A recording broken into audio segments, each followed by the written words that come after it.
Assalamualaikum warahmatullahi wabarakatuh. Baiklah, perkenalkan, nama saya Roqbah dengan NIM 2014050027. Baik, di sini saya akan menghafal surah Al-Isra ayat 78 sampai dengan 80. Kemudian juga dengan tafsiran perkata dan juga makna dari surah Al-Isra ini. Baik, langsung saja. A'udzu billahi minasyaitonir rajim. Bismillahirrahmanirrahim. Aqimis salata liduluki syamsi ila ghasaqil laili wa qur'anal fajri. Innal qur'anal fajri kana mashhuda. Wa minal laili fatahajjat bihi nafilatan laka ama ay yab'ataka rabbuka maqaman mahmuda. Wa qur rabbi adkhilni mudkhala sidqin wa akhrijni mukhraja sidqin waj'al li min ladunka sultanan nasira. Shadaqallahul azim. Baik, langsung saja saya akan mengartikan surah Al-Isra ini per katanya.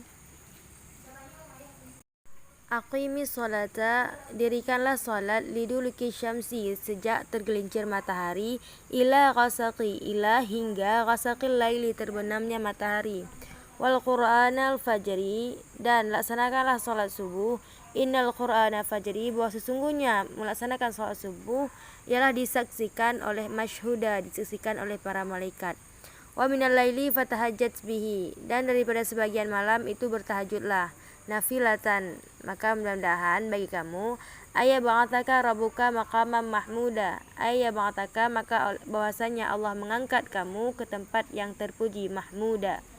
Wa qur rabbi, dan katakanlah dan berdoalah kepada Tuhan, adkhilni, masukkanlah aku, mudkhala, ke tempat masuk yang benar, sidqin, wa akhrijni, dan keluarkanlah aku, mukhraja, ke tempat sidqin, ke tempat keluar, mukhraja sidqin, ke tempat keluar yang benar.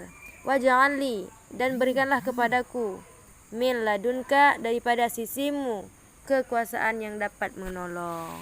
Nah, jadi itu adalah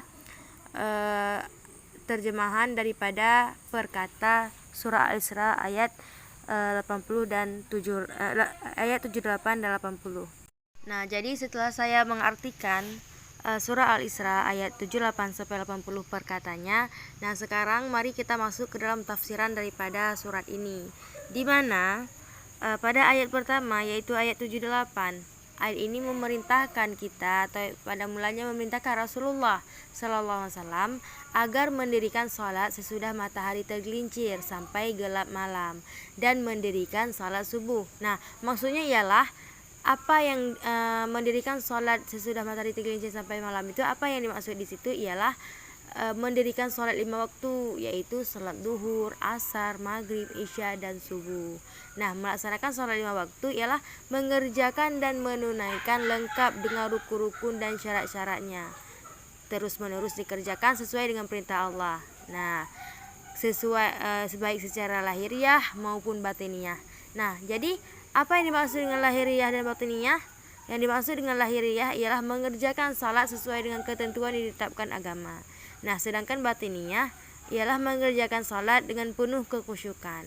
Nah, karena merasakan keagungan dan kekuasaan yang Allah yang menguasai dan menciptakan seluruh alam ini. Nah, kemudian apa? Kemudian Rasulullah SAW dalam ayat ini juga memerintahkan kaum muslimin untuk menyembah Allah dalam keadaan seakan-akan melihat Allah SWT. Nah, itulah ihsan sebagai sabda Rasulullah. Ihsan bahwa engkau menyembah Allah seolah-olah engkau melihatnya. Jika engkau tidak dapat melihatnya, maka sesungguhnya dia melihat engkau. Nah, begitulah ibaratnya. Oke, kita lanjut. Apabila seorang hamba Allah mengerjakan sholat 5 waktu, nah berarti ia telah mengerjakan salah satu rukun Islam. Nah, sesuai juga dengan hadis Nabi, Islam didirikan di atas 5. Yang pertama, syahadat bahwa tidak ada Tuhan selain Allah dan bahwa Nabi Muhammad adalah utusan Allah. Kemudian mendirikan salat, membayar zakat, puasa Ramadan, dan berhaji ke Baitullah bagi yang mampu melakukan perjalanan. Ini merupakan salah satu riwayat Muslim dan Abdullah bin Umar radhiyallahu anhu. Kemudian dalam ayat ini itu diterangkan bahwa kemudian kita lanjut ke ayat yang berikutnya, yaitu ayat 79. Dalam ayat ini diterangkan bahwa salat subuh itu disaksikan oleh para malaikat. Nah, maksudnya ialah pada waktu salat subuh itu malaikat penjaga malam bertemu dengan malaikat penjaga siang untuk penggantian tugas. Nah, kedua-duanya melaporkan kepada Allah bahwa orang yang bersangkutan sedang melakukan salat ketika mereka ditinggalkan. Nah, hal ini juga diterangkan dalam hadis Nabi, malaikat malam dan siang bergantian dalam tugasnya. Mereka berkumpul pada waktu salat subuh dan salat asar. Maka naiklah malaikat yang menjagamu pada malam hari, dan Tuhan bertanya kepada mereka, bagaimana keadaan hambaku waktu engkau tinggalkan?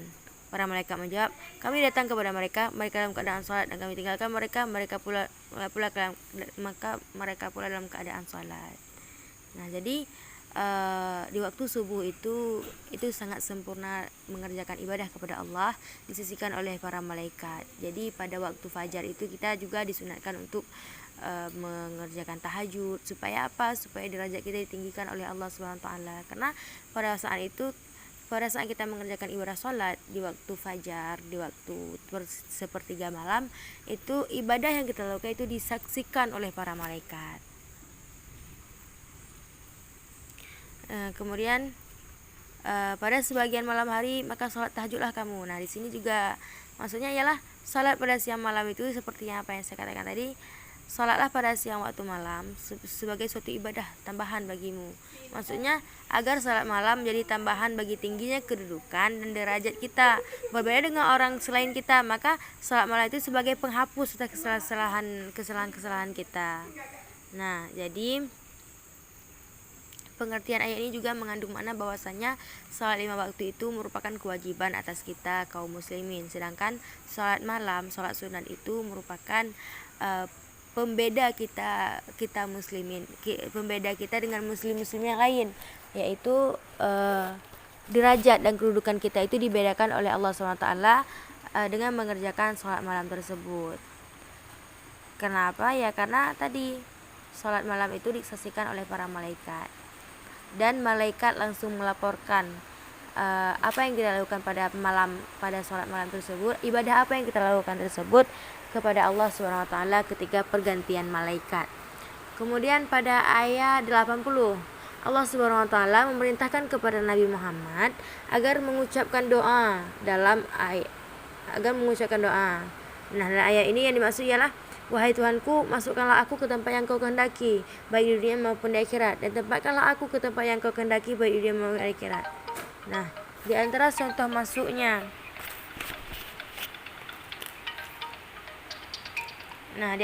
masuknya Rasulullah ke suatu tempat dengan benar ialah beliau dan para sahabat memasuki kota Madinah sebagai orang-orang yang hijrah dari Mekah. Memasuki kota Mekah di waktu penaklukan kota itu, masuk kubur setelah mati, dan masuk ke tempat yang diridai Allah, seperti masuk masjid, rumah sendiri, rumah sahabat, dan kenang-kenangan setelah minta izin darinya dan sebagainya.